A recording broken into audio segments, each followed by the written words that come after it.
Grant, this week on the GBN In-Depth Look, we're going to take a look at the Griffin defense in the two games against USJ last season. This first one, the Griffins are in that four-man front that we were talking about earlier, and you see some confusion. Number 17, Parker Fawcett, close to your screen. USJ is going to exploit that.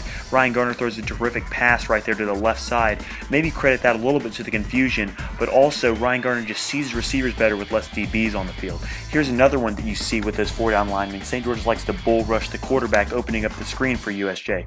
Garner's got a great drop back here. He's going to hit Lee Mayhall on the screen right here with a little better blocking. Maybe he gets a touchdown, but those bull rushes towards the quarterback opens up those screens. Here's the state championship game. St. George's puts 5 DBs on the field. One's not pictured.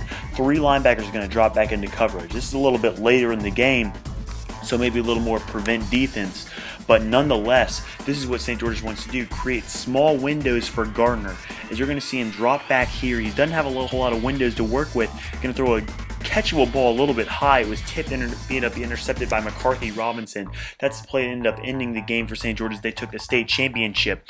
But regardless, that's the kind of things that St. George's wants to do on defense in this game. As far as offense goes, St. George is looking for big holes. This is the first game against USJ, one of Omar Williams' first games of the season. He's going to take this one running right, and he's going to have some trouble. He's going to get, you're going to see a lineman get through to the right of your screen, end up being hit by a linebacker. There's a lineman right there getting through, gets hit by a linebacker for a gain of about 3, maybe 4 yards. Not a big run, and he just doesn't have a lot to work with. This play here, again, offensive lineman letting defensive lineman get through there, and Omar Williams gets hit at the line, uses tremendous strength to get a few more yards, but he doesn't have a whole lot to work with. Here in the state championship game, you see the linemen make a lot bigger holes, which is what you've been seeing from St. George's this season as Chandler Lloyd gets huge gains. This one, Omar Williams gets a huge hole, and his speed just does the rest.